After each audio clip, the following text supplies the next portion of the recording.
Hello friend, मैं पवन Kumar Rohit classes में आपका स्वागत करता हूं। पिछली क्लास में हमने उत्तर मुगल काल का फर्स्ट लेक्चर देखा था। ठीक है, आज हम दूसरा पार्ट शुरू करने वाले हैं उत्तर मुगल काल का।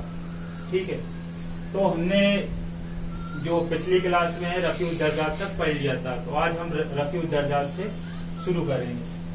ठीक है, तो हमने देखा था फर्रुख सियर 1719 में उसका अंत हो गया था फर्रुख सियर का। तो इसके बाद जो अगला जो नेक्स्ट शासक बना था वो बने थे रफी उद दर्जात। और ये भी क्या है, जो सैयद बंधु भाई थे उनकी मदद से शासक बना। सैयद बंधु भाइयों की भी मदद किसने की थी? तो मराठाओं के जो पेशवा थे बालाजी विश्वनाथ भट्ट। तो बालाजी विश्वनाथ भट्ट और सैयद बंधु के बीच एक समझौता हुआ। कैसा समझौता? कि हम दिल्ली में के कुछ क्षेत्र और बाकी दिल्ली सल्तनत के अधीन जितने भी क्षेत्र आते हैं उनके कुछ हिस्से में क्या हम भी टैक्स वसूल करेंगे। अब जो टैक्स हमने देखा था मराठाओं दो प्रकार के टैक्स हुआ करते थे, एक चौथ और एक सरदेशमुखी। ठीक है, तो उन्हीं का अब उन्होंने बोला कि ठीक है, हमें दिल्ली सल्तनत के कुछ क्षेत्रों में या मुगल काल के अधीन जो भी राज्य या जितने भी क्षेत्र थे उसमें टैक्स वसूलेंगे। तो अब सैयद बंधु ने कहा ठीक है, आप हमारा साथ तो दो, इसके बाद हम आपको टैक्स वसूलने के लिए अधिकार दे देंगे। तो हो गया समझौता हो गया। तो इसके बाद क्या हुआ कि जो फर्रुख सियर को हटाकर और इसके बाद रफी उद दर्जात को अगला शासक नियुक्त किया। ठीक है, तो हम देखेंगे ये सैयद बंधु एवं मराठा पेशवा बालाजी विश्वनाथ भट्ट की सहायता से शासक बना। ठीक है, और इसने भी ज्यादा समय तक शासन नहीं किया, केवल मात्र 4 या 5 महीने तक इसने शासन किया रफी उद दर्जात। इसको थी तपेदिक की बीमारी। ठीक है, क्षय रोग की। तो क्षय रोग के कारण इसकी मृत्यु हो गई। अब बात करें तो इसी के शासन के दौरान जो हमारे रफी उद दर्जात थे, रफी उद दर्जात के शासन के दौरान जो औरंगजेब था, औरंगजेब का एक पोता था निकुसियर, तो उसने क्या विद्रोह करना शुरू कर दिया। किस क्षेत्र में? तो आगरा वाले क्षेत्र में विद्रोह कर दिया और आगरा में अपने आप को शासक घोषित कर दिया। किसने? निकुसियर ने। अब निकुसियर ने शासक घोषित कर दिया अपने आप को, और इधर रफी उद दर्जात की मृत्यु हो चुकी थी। तो जो अगले शासक बने थे वो रफी उद दौला बने। ठीक है, तो रफी उद दौला बने। तो रफी उद दौला ने क्या कहा, तो जो सैयद बंधु भाइयों को फिर से निकुसियर के पास भेजा और उससे युद्ध किया सैयद बंधुओं ने और उसको परास्त कर दिया। इसके बाद फिर से आगरा दिल्ली सल्तनत वो दिल्ली के अधीन ही हो गया। इसके बाद फिर एक जो शासक थे उन्होंने, जो रफी उद दौला थे, उन्होंने जो हुसैन अली खां थे सैयद बंधुओं का एक भाई था तो उसको एक कई उपाधियों से प्रदान किया। और ठीक है, और उनके जो भी अधिकार थे और उनको बढ़ा दिया गया। ठीक है, तो हम आगे देखेंगे अब रफी उद दौला।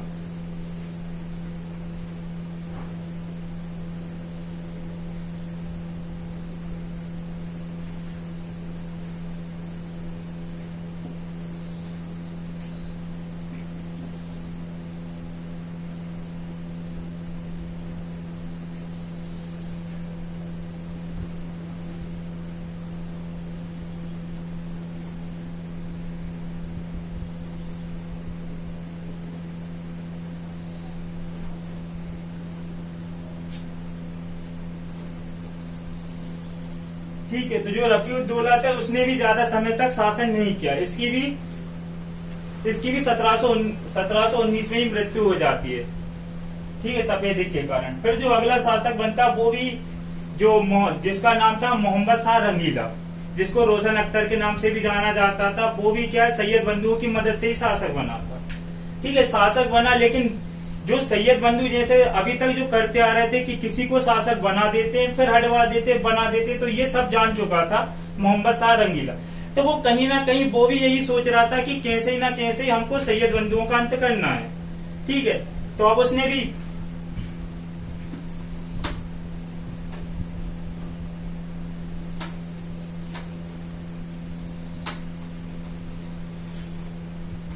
पहले हम थोड़ा देख लें मोहम्मद शाह रंगीला के बारे में।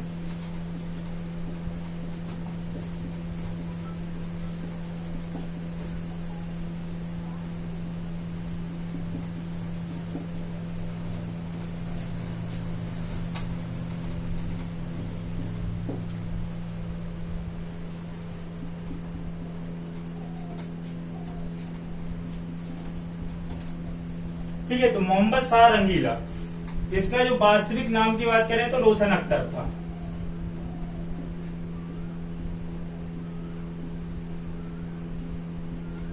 ठीक है, मोहम्मद शाह रंगीला, इसका कार्यकाल 1719 से लेकर 1748 तक चला।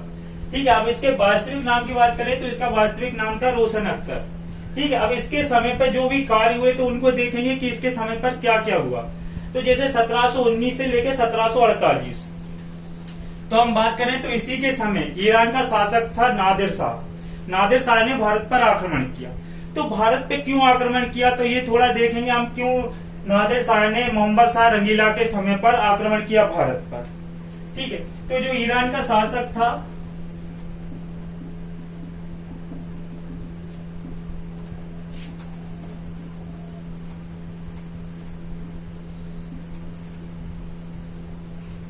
ठीक है, इसने आक्रमण किया था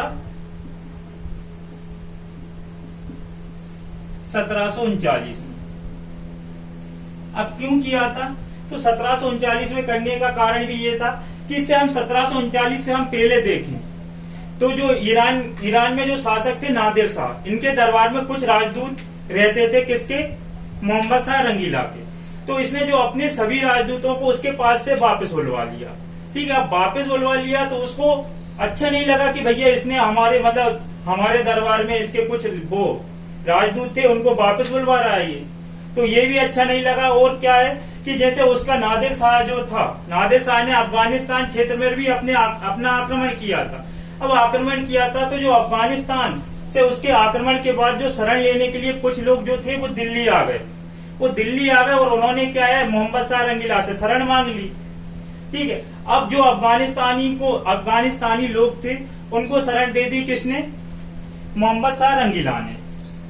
अब मोहम्मद शाह रंगीला ने शरण दे दी तो ये बात भी उसको अच्छी नहीं लगी। तो इसलिए उसने कहा ठीक है, अब हम क्या है, मोहम्मद शाह रंगीला पर ही आक्रमण करते। इसलिए 1739 ईस्वी में नादिर शाह ने मोहम्मद शाह रंगीला यानी कि हम बोले तो दिल्ली पर आक्रमण किया। ठीक है, अब इसने दिल्ली पर आक्रमण किया और इसका आक्रमण करें तो बात करें तो इसमें कुछ भारतीय शासकों ने भी सपोर्ट किया था। जैसे हम बात करें अवध का जो शासक था उसने भी क्या है कि नादिर शाह को आमंत्रित किया था कि तुम भारत पर आओ, आक्रमण करो। ठीक है, कर्नाटक का एक शासक था सादुतुल्ला खां, उसने भी उसको सजेशन दिया कि आओ तुम यहाँ पे आक्रमण करो और भारत में बहुत सारा पैसा है, इसको लूट कर ले जाओ। तो उसको अच्छा लगा नादिर शाह को, ठीक है यार, कोई हमारे ऐसा है कि कोई उसी क्षेत्र का हमको सपोर्ट कर रहा है। तो उसने देरी नहीं करते हुए 1739 में भारत पर आक्रमण कर दिया। अब भारत पर आक्रमण किया तो कुछ समय तक ये भारत पे आक्रमण करने के बाद भी कुछ समय तक भारत पे ही रहा। जैसे बात करें तो 60 से 57 दिन के बीच में ये भारत में रुका। ठीक है, तो 1739 में जब आक्रमण किया तो इसने यहाँ से क्या क्या प्राप्त किया।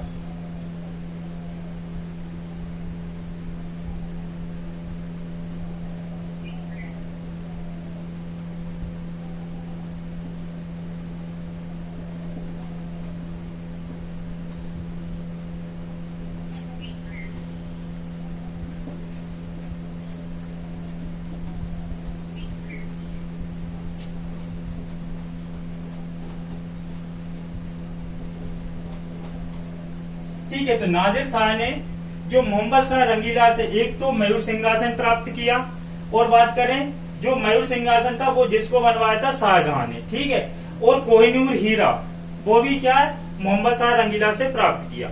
अब इसके बाद जैसे युद्ध समाप्त हुआ तो युद्ध समाप्त हुआ उसके लिए भी कुछ शर्तें, कुछ समझौता हुआ, तब तो युद्ध समाप्त हुआ। तो समझौता ये हुआ कि मोहम्मद शाह रंगीला और जो नादिर शाह था उन दोनों के बीच में ये समझौता हुआ कि जो भी युद्ध हुआ और जो मेरा हर्जाना हुआ, नादिर शाह ने मोहम्मद शाह रंगीला से बोला कि उस हर्जाने को आपको देना होगा। तो भैया अब मरता क्या ना करता, ये कंडीशन हो गई। तो अब उसने कहा ठीक है, कितना हर्जाना हुआ? तो नादिर शाह ने बता दिया मेरा कम से कम 30 करोड़ रुपए का हर्जाना हुआ है। तो अब ये मोहम्मद शाह रंगीला बोला ठीक है, मैं 30 करोड़ तो नहीं दे पा रहा हूँ, लेकिन मैं कुछ दिनों के अंदर अंदर मैं 25 करोड़ का इंतजाम कर दूंगा। तो उसको लगा ठीक है भैया, 25, नादिर शाह को ठीक है 25 करोड़ ही लेके चलते हैं, वहां की हमें कोहिनूर हीरा मिल गया, ठीक है, मयूर सिंहासन मिल गया और 25 करोड़ रुपए मिल रहा है। ठीक है, तो अब वो 25 करोड़, अब इतनी छोटी रकम तो नहीं होती थी उस समय, हम देखें तो 25 करोड़ रुपए बहुत ज्यादा थी। तो 25 करोड़ का बंदोबस्त करने के लिए मोहम्मद शाह रंगीला को कम से कम 40 से 45 दिन लगे। तो जो 40 से 45 दिन लगे, उस दिन तक बात करें, उस समय तक नादिर शाह भारत में ही रुका रहा। ठीक है, जब 25 करोड़ रुपए मिल गए, इसके बाद जाकर नादिर शाह वापस लौटा था। ठीक है, इसके बाद जैसे ही मोहम्मद शाह रंगीला की हम बात करें 1719 से लेकर 1748 तक चला। अब इसी के समय पे बात करें तो इसी के समय पे एक और आक्रमणकारी, जिसको ईरान और अफगानिस्तान क्षेत्र से सम्मिलित माना जाता है, उसने भी आक्रमण किया। लेकिन कहीं कहीं पे आपको ये देखने का मिलता है कि उसने मोहम्मद शाह रंगीला के समय पर किया आक्रमण, और कहीं कहीं पे ये मिलता है कि अहमद शाह अब्दाली के, वो अहमद शाह के समय पर आक्रमण किया। ठीक है, तो जो अगला, जैसे मोहम्मद शाह रंगीला के बाद जो अगले शासक आते हैं वो मोहम्मद शाह थे।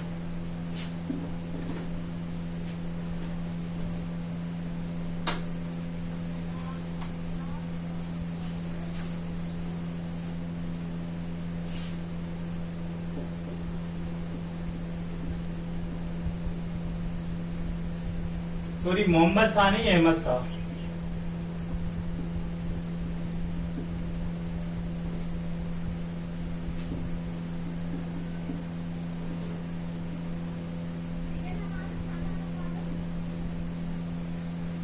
ठीक है, तो जो मोहम्मद शाह रंगीला के बाद जो अगले शासक आए वो थे अहमद शाह। ठीक है, अहमद शाह का जो कार्यकाल था 1748 से लेकर 1754 तक था।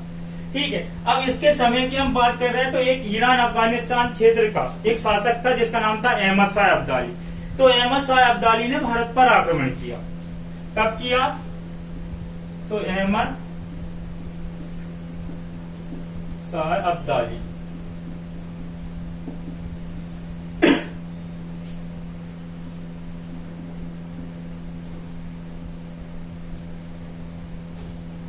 ठीक है, तो अहमद शाह अब्दाली ने भारत पर आक्रमण किया। किसके समय के दौरान किया? तो अहमद शाह के समय पे किया। कब किया? तो 1748 में किया। ठीक है, और कहा जाता है, कहीं कहीं पे मिलता है कि इसने भारत पर 7 बार आक्रमण किया, तो कहीं कहीं पे किसी बुक में दिया जाता है तो 8 बार किया। तो हमें दोनों ही याद रखना है कि अहमद शाह अब्दाली ने 7, जैसा ऑप्शन आता है उसके हिसाब से हमको लगाना है। या तो कहीं पे आता है कि 7 बार किया तो 7 बार लिखेंगे, और कहीं पे मिलता है कि ठीक है 8 बार, तो ऑप्शन में या तो 7 बार मिलेगा आपको या 8 बार। वैसे अभी तक ये पूछा नहीं गया किसी भी, जैसे हम बात करें किसी भी एग्जाम में ऐसा नहीं पूछा गया कि अहमद शाह अब्दाली ने भारत पर कितनी बार आक्रमण किया। लेकिन फिर भी जानकारी के हिसाब से आपको याद रखना है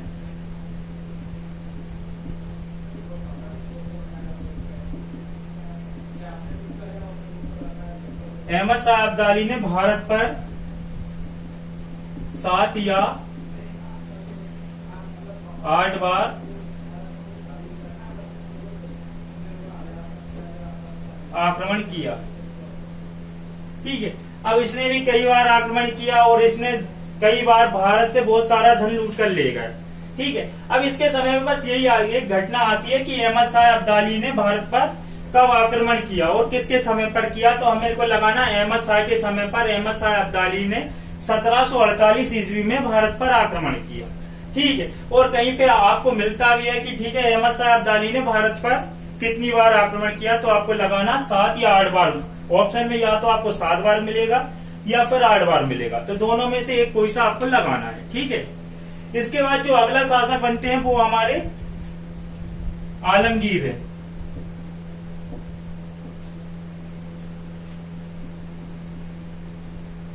आलमगीर सेकंड, इनका कार्यकाल रहा था 1754 से लेकर 1758 तक।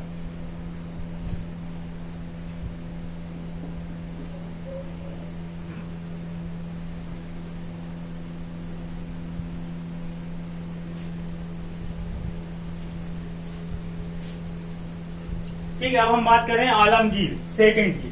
तो इनका कार्यकाल था 1754 से लेकर 1758। इससे बस ज्यादातर एक ही क्वेश्चन पूछा जाता है कि प्लासी का युद्ध किसके कार्यकाल के दौरान हुआ था, या दिल्ली पर किसका शासन था जब प्लासी का युद्ध हुआ था। अब प्लासी का युद्ध की बात करें तो बंगाल क्षेत्र पर हुआ था। अब ये, लेकिन फिर भी हम बात करें तो बंगाल और भारत के कई क्षेत्र ऐसे थे जो कि कि दिल्ली के अधीन थे। मतलब मुगलों ने लगभग भारत के 70 से 80% भाग पर अपना कब्जा कर लिया था और उनको अपने अधीन रखा था। तो हम बात करें बंगाल, उड़ीसा, बिहार और बाकी जितने भी थे, वैसे तो बंगाल, उड़ीसा, बिहार बंगाल के अंतर्गत ही आते थे। ठीक है, तो आलमगीर के समय पर कौन सी घटना हुई तो वो याद रखना हमें। कौन सी हुई? प्लासी का युद्ध। प्लासी का युद्ध कब हुआ? 1757 में। अब ये प्लासी का युद्ध किस किस के बीच में हुआ? ठीक है, तो ऊपर लिखते हैं इसको।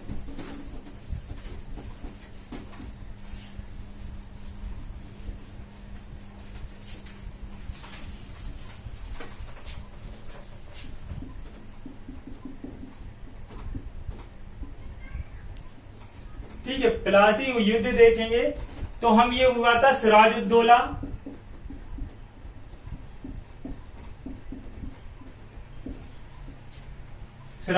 और रॉबर्ट क्लाइव के बीच।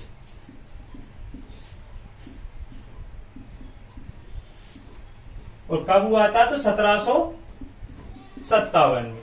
और आता है किसके समय के दौरान हुआ था या किसके कार्यकाल के दौरान हुआ था? तो हमको लगाना आलमगीर सेकंड के कार्यकाल के दौरान।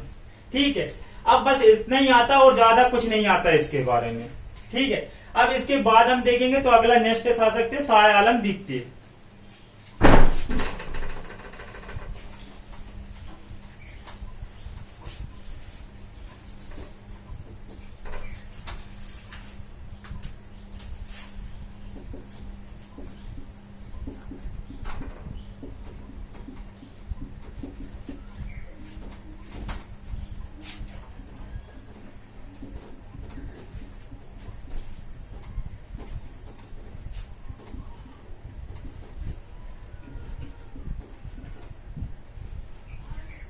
हाँ, इसके समय पर कुछ ज्यादा घटना थी, उनको याद रखना पड़ेगा हमको।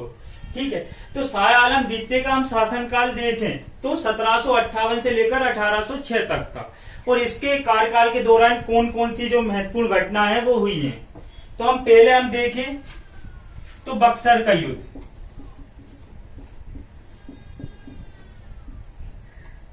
बक्सर का युद्ध कब हुआ था? तो ये हुआ था 1764 में।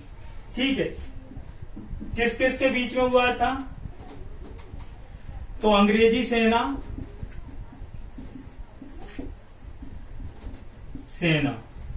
ठीक है, और बात करें बंगाल के पूर्व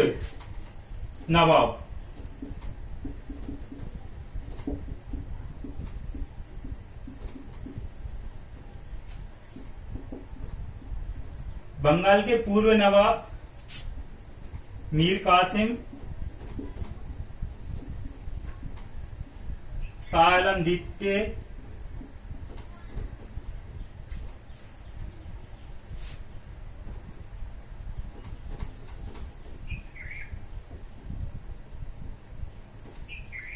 द्वितीय, और अवध के नवाब।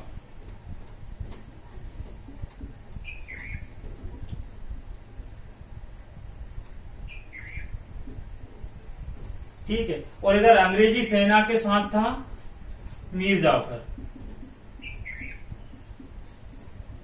ठीक है, तो इसके शाह आलम द्वितीय के कार्यकाल के दौरान कौन सी महत्वपूर्ण घटना हुई? बक्सर का युद्ध। कब हुआ? तो 1764 में। 1764 में किस किस के बीच में? अंग्रेजी सेना जिसमें शामिल था मीर जाफर।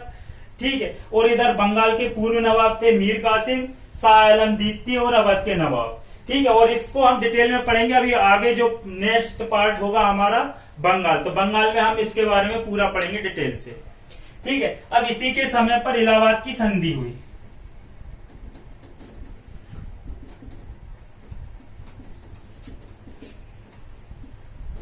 ठीक है, कब हुई? 1765 में।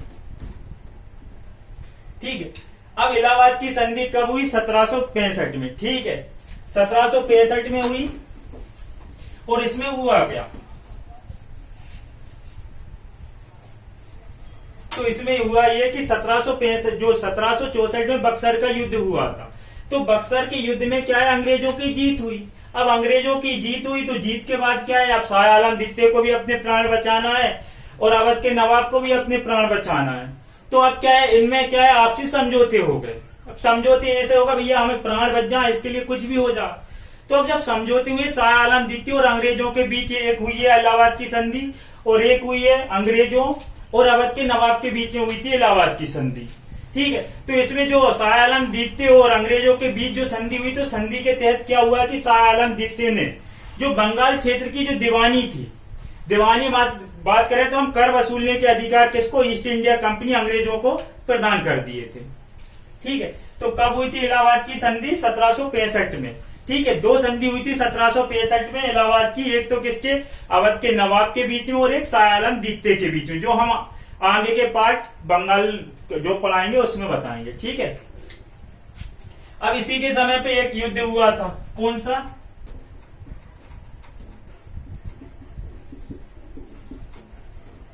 पानीपत का तृतीय युद्ध।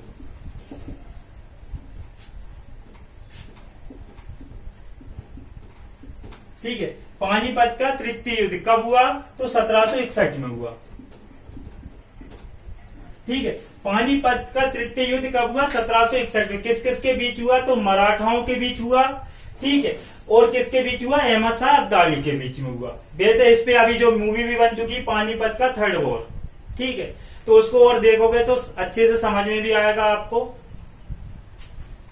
ठीक है, तो पानीपत का तृतीय युद्ध भी किसके समय के दौरान हुआ है, तो शाह आलम द्वितीय के समय। कब हुआ, 1761 में। किस किस के बीच हुआ, तो ये हुआ मराठा और अहमद शाह के बीच।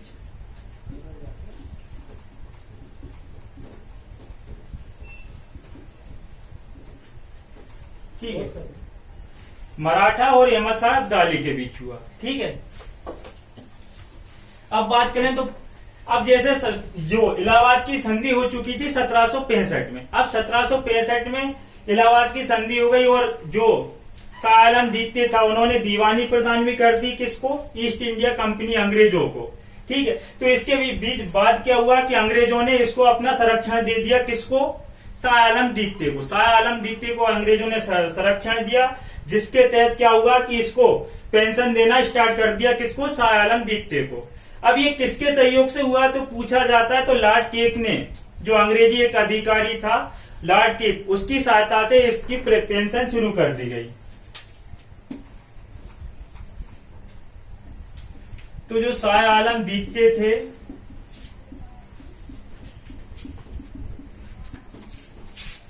अंग्रेजों के संरक्षण में आ गए।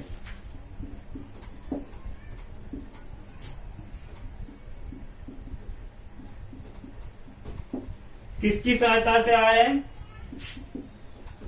तो लॉर्ड केक की। ठीक है, तो शाह आलम द्वितीय अंग्रेजों के संरक्षण में आ गए थे, किसकी सहायता से, लॉर्ड केक की सहायता से। ठीक है, इसके बाद इनकी पेंशन शुरू हो गई थी। पेंशन शुरू हुई तो फिर कुछ समय तक ये पेंशन भोगी भी रहे शाह आलम द्वितीय। फिर इसके बाद मराठाओं ने फिर से इसका साथ दिया था, शाह आलम द्वितीय का। फिर से ये पेंशन, फिर से ये गद्दी पर आ गए थे एक बार दोबारा से, लेकिन हम उसको नहीं देखना है अभी। हमें देखना है इसके बाद जो अगला शासक कौन हुआ। तो अगला जो शासक थे वो थे अकबर द्वितीय।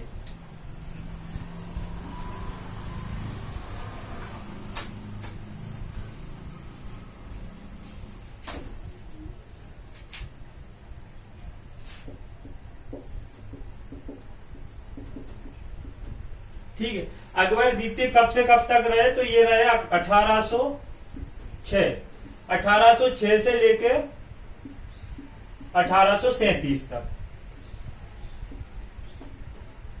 ठीक है, अकबर द्वितीय से एक क्वेश्चन सबसे ज्यादा बनता है कि जो राजा राम मोहन राय जी थे, ठीक है, राजा राम मोहन राय जी को राजा की उपाधि किसने प्रदान की, तो किसने की थी, तो अकबर द्वितीय ने की थी।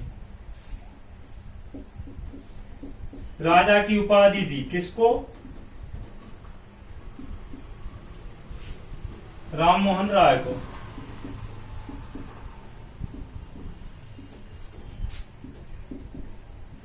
ठीक है, राम मोहन राय को राजा की उपाधि किसने दी थी, अकबर द्वितीय ने दी थी।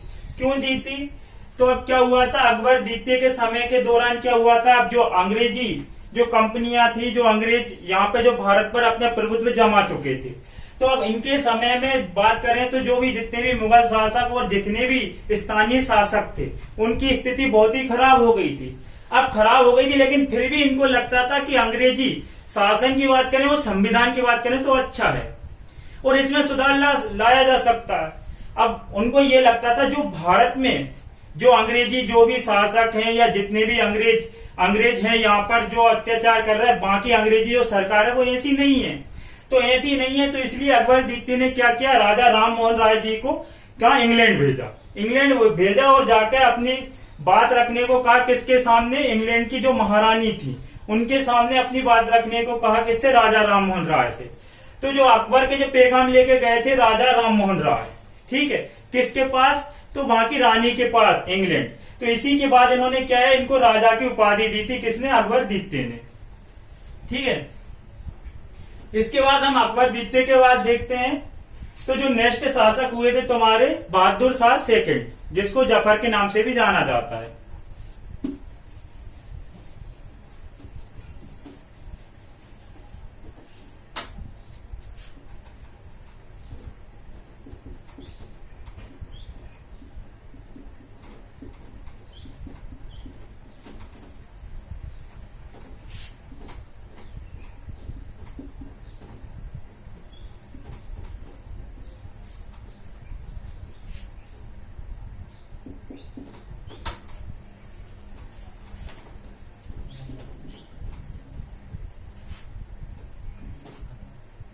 ठीक है, तो बहादुर शाह सेकंड। ठीक है, तो अकबर द्वितीय के बाद जो नेक्स्ट शासक बने थे वो बने थे कौन? बहादुर शाह सेकंड। इसको किसके नाम से भी जाना जाता था? जफर के नाम से भी।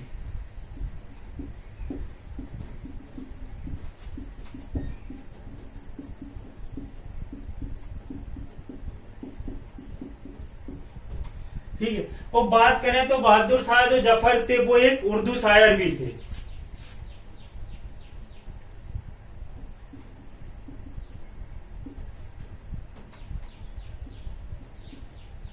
ठीक है, तो बहादुर शाह थे, उर्दू शायर थे और जो अपनी जो शायरी या कविताएं वगैरह है और जो गजल है वो किस नाम से लिखते थे? तो वो जफर के नाम से ही लिखते थे। तो ये अपने काव्य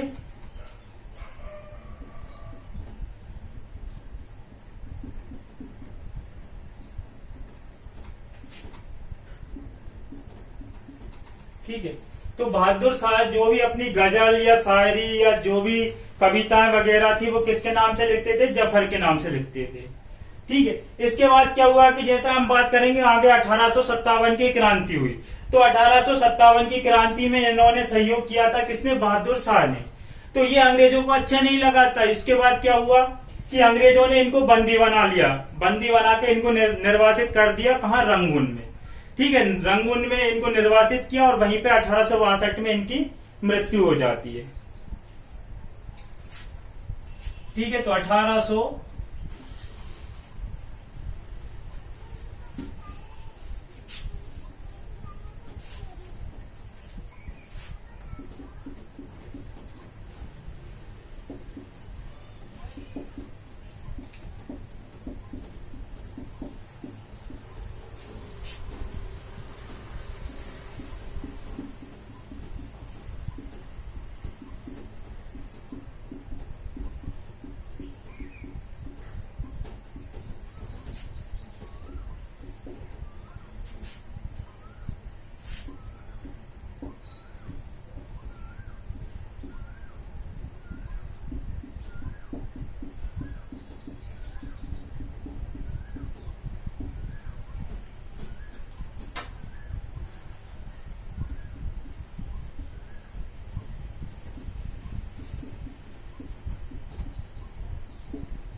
ठीक है, तो बहादुर शाह जो सेकंड थे 1857 की क्रांति के दौरान इन्हें क्या है, निर्वासित करके रंगून भेज दिया जाता है। रंगून भेज दिया जाता है और वहीं पे 1862 में इनकी मृत्यु हो गई। ठीक है, तो यहाँ पे हम बात करें तो उत्तर मुगल काल, ठीक है, तो समाप्त हो जाता है। इसके बाद की बात करें तो इसके बाद और इसके दौरान भी कई चीजें, जैसे हम बात करें यूरोपीय कंपनियों का आगमन पढ़ेंगे हम। ठीक है, बंगाल के नवाब के बारे में पढ़ेंगे और भी कई पढ़ेंगे। तो जो नेक्स्ट क्लास होगी वो हमारी बंगाल के नवाब होगी। ठीक है, तो सभी फ्रेंड से रिक्वेस्ट है कि चैनल को सब्सक्राइब करें और इस पर लाइक करें, और जो भी आपको जैसा भी लगता है कि ठीक है, जैसा भी आपको करना है, जैसे कुछ क्वेश्चन है तो वो पूछें और कमेंट करें। जैसे आपको लगता है कि ठीक है मैं सही पढ़ा रहा हूँ या कुछ गलती हुई है तो बताएं कि कहाँ पे क्या हुआ है, तो मैं सुधार करूँ अगली क्लास में। ठीक है, तो सभी से रिक्वेस्ट है कि चैनल को ज्यादा से ज्यादा सब्सक्राइब करें और इसको शेयर करें। धन्यवाद।